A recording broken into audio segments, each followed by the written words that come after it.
Selamat pagi Bu Dewi. Pagi Pak Pram. Bahagia sekali, gimana kabarnya? Ya baik Pak Pram, hari ini saya baik-baik saja kabarnya, dan rencananya hari ini tuh saya mau ada kegiatan coaching dengan Pak Abdul Hamid. Ya, kebetulan sekali. Jadi sebelum melakukan coaching itu sudah tahu nanti rubrik penilaiannya apa saja? Iya Pak, di dalam kegiatan coaching nanti ada 3 tahapan ya yang akan dinilai. Yang pertama itu tahap pra-supervisi, yang kedua itu pada saat pelaksanaan supervisi, lalu tahap yang ketiga itu pasca supervisi.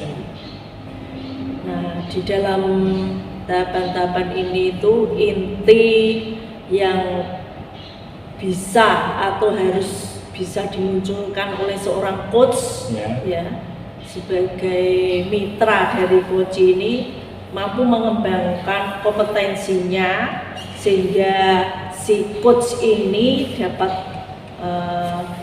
menemukan solusi dari permasalahan. Nah, ya betul sekali Bu. Jadi kompetensi apa saja yang rencananya akan Ibu kembangkan dalam kegiatan coaching ini?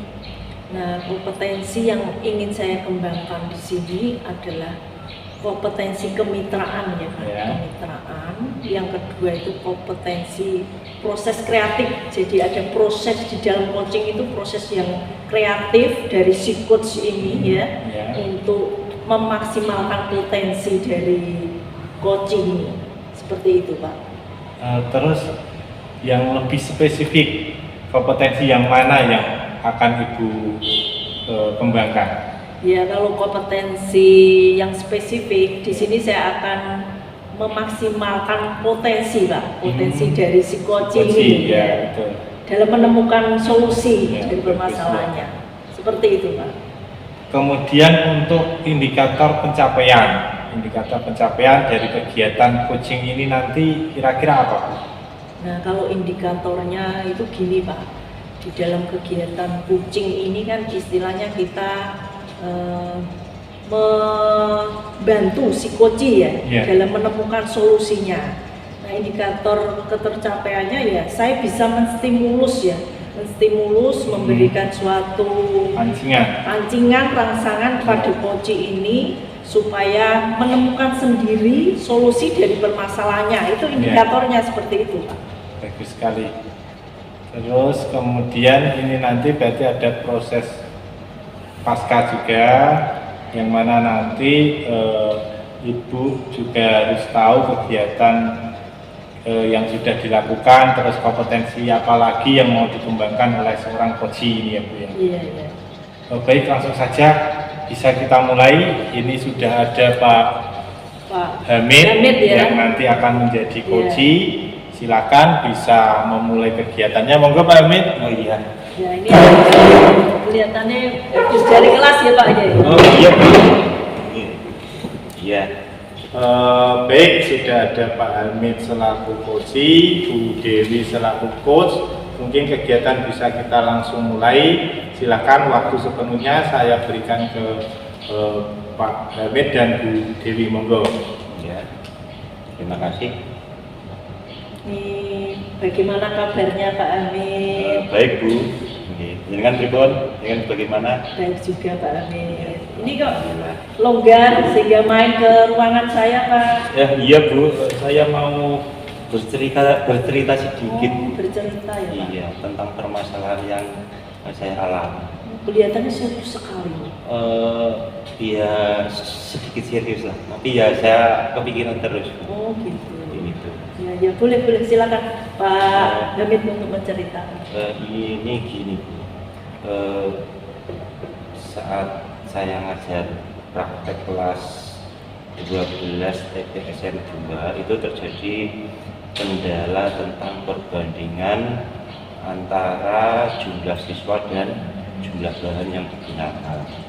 Ya, yang saya alami itu satu anak perbandingan itu besar, berarti satu alat digunakan untuk banyak anak. Yang idealnya itu satu alat digunakan untuk satu anak. Tapi ini tidak.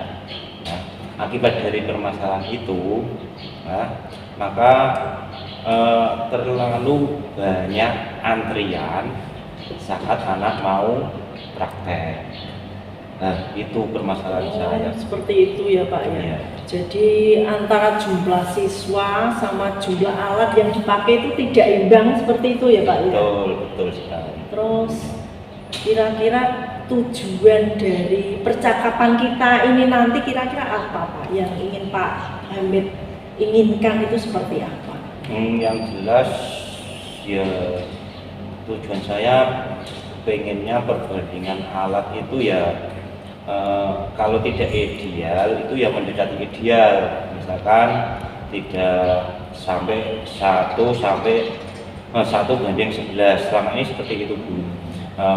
Kalau tidak bisa 1:1 minimal ya satu alat untuk 3 sampai 5 anak seperti itu.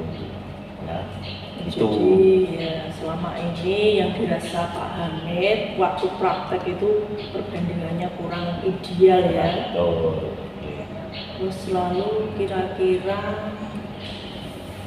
Pak Hamid bisa yang akan dilakukan Pak Hamid ke depan untuk mengatasi seperti ini kira-kira apa? Ini juga saya mikir Bu. Kalau seperti itu, yang jelas langkah pertama saya pengen maju ke kepala sekolah atau ketua kompetensi kalian untuk meminta penambahan alat. Tapi saya yakin itu tidak bisa bimsalabim dalam waktu sekejap. Kalau misalkan tidak bisa bimsalabim, mungkin saya bisa memaksimalkan bahan yang lain ya untuk digunakan untuk praktek. Contohnya gini Bu.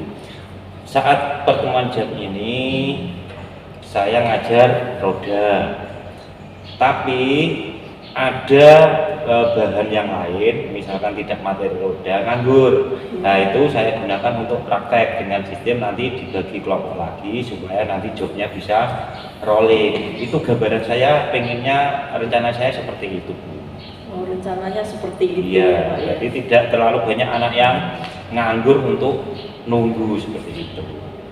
Kira-kira ada selain tadi Pak, ada rencana lain untuk apa ya supaya mengatasi permasalahan Pak Hamid tadi ya? Iya. Kira-kira dengan cara apa? Mungkin cara dalam pikiran saya, cara pendeknya seperti itu. Memang itu Bu, meminta ke pimpinan. Yang kedua itu, oke.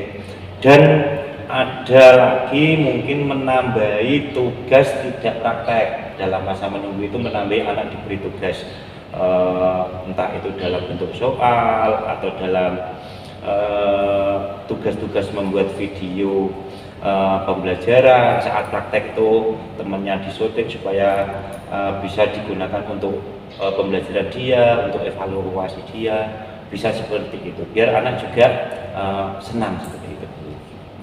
Kalau usulan ke kepala sekolah sudah Bapak lakukan? Nah ini rencana saya ya Bu, setelah saya ngobrol-ngobrol ini dengan jenengan, kira-kira kalau misalkan saya langsung menghadap kepala sekolah bagaimana Ibu untuk minta bantuan atau penambahan alat ya, supaya perbandingan itu bagus, tidak seperti ini pusing ini Bu, perbandingannya mulai terlalu banyak. Ya itu bisa dicoba ya Pak ya, dicoba dulu lah sebagai langkah awal kita mencoba dulu ya. Terus yang akan Pak Hamid lakukan ini apa? Gini Bu, setelah saya pikir-pikir untuk penambahan alat dalam waktu singkat itu kayaknya tidak mungkin. Saya melihat di bengkel itu banyak bahan-bahan yang juga tidak digunakan. Rencana saya dalam satu kali praktek itu tidak hanya mempraktekkan satu kompetensi, tapi ada kompetensi lain yang akan dipraktekkan anak. Nah, otomatis seperti itu juga akan menambah bahan baru. Kita tidak usah beli dulu. Nah, selain itu juga kelompoknya lebih mengecil, tidak satu kelompok 11 anak, tapi mungkin bisa satu kelompok antara 5 sampai 6 anak. Seperti itu. Oh iya ya. Jadi Pak Abdul Hamid ini sudah punya pemikiran ya untuk cara mengatasi dari kelompok kecil yang membutuhkan banyak alat dan bahan akan dibuat menjadi kelompok besar supaya bisa mengakomodir kebutuhan murid dalam belajar tadi ya Pak ya. Betul seperti itu. Terus kira-kira tidak lanjut ke depan ya Pak, secara konsisten yang akan Pak Abdul Hamid lakukan ini apa? Setelah ini Bu, saya mungkin berkoordinasi dengan Ketua Kompetensi Keahlian untuk memecahkan masalah ini. Yang jelas saya pengen sekali penambahan alat ya, agar perbandingan praktek itu bisa ideal atau setidak-tidaknya mendekati ideal. Selain itu saya juga mendorong Ketua Kompetensi Keahlian untuk langsung menghadap kepala sekolah untuk meminta penambahan alat. Itu yang pertama. Yang kedua, saya juga akan mencari barang-barang yang tidak dipraktekkan anak, saya gunakan untuk praktek. Jadi tidak ada barang yang nganggur di bengkel. Saya akan maksimalkan bahan-bahan yang nganggur ini untuk bisa dibuat praktek. Seperti itu. Hebat sekali. Iya, saya juga ngambil kepikiran ini. Oh iya ya, saya sebenarnya seperti itu. Pak Hamid ini sudah mampu untuk menemukan solusi ya, dari permasalahannya ya. Ini mungkin karena ketemu Bu Dewi ini. Wah, langsung ketemu solusinya ini ya. Dari berusaha ya Pak, berusaha menemui ketua jurusan dan mengusulkan kepada kepala sekolah sampai dengan memanfaatkan barang-barang bekas begitu ya Pak ya. Tidak bekas Bu, tapi barang yang tidak dipraktekkan yang tidak dipraktekkan murid ya, bisa dimanfaatkan. Seperti itu. Ya. Super sekali nih, kelihatannya Pak Hamid ini sudah dapat pencerahan ya. Iya Bu, saya ini sangat plong, lega rasanya mempunyai solusi setelah ngobrol dengan Bu Dewi. Oh, ternyata ada keluar dari pikiran saya ide-ide seperti itu. Ya, bisa dicoba Pak ya, mudah-mudahan berhasil sehingga pembelajaran yang dilakukan Pak Hamid akan lebih berpihak pada murid, bisa mengakomodir kebutuhan murid. Mudah-mudahan berhasil Pak, saya doakan sukses. Ya, amin. Terima kasih. Akhirnya kegiatan coaching sudah dilakukan dan hasil pengamatan saya itu tadi kegiatannya sangat luar biasa. Coaching berjalan dengan sangat menarik, baik dari dari coach itu komunikasinya sangat hidup. Kemudian kepada Bu Dewi selaku coach ini akan saya tanyakan beberapa hal.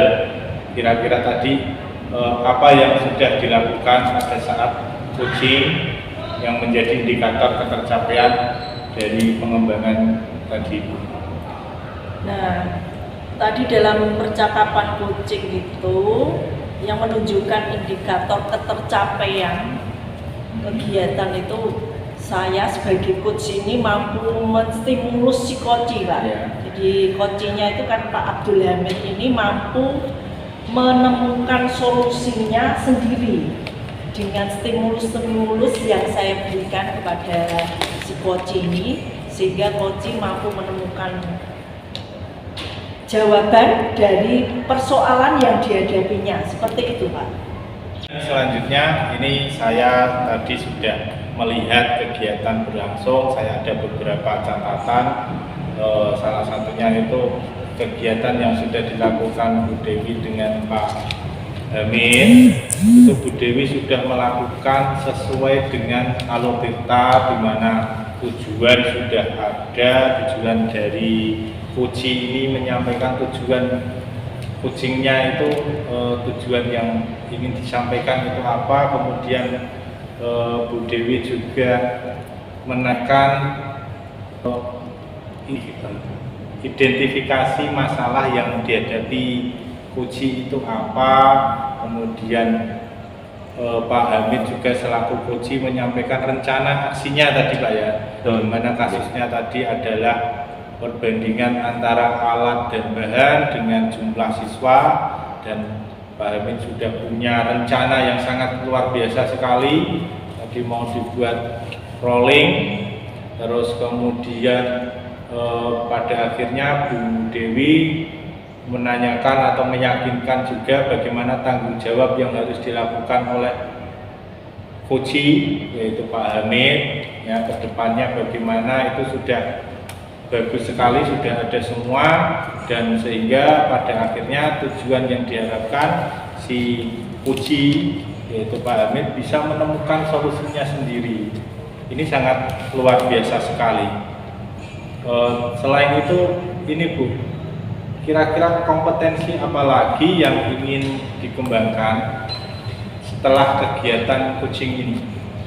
Nah, kompetensi yang ingin saya kembangkan itu ini Pak. Jadi saya akan terus belajar ya, meningkatkan pengalaman saya menjadi seorang coach ini ya Pak ya.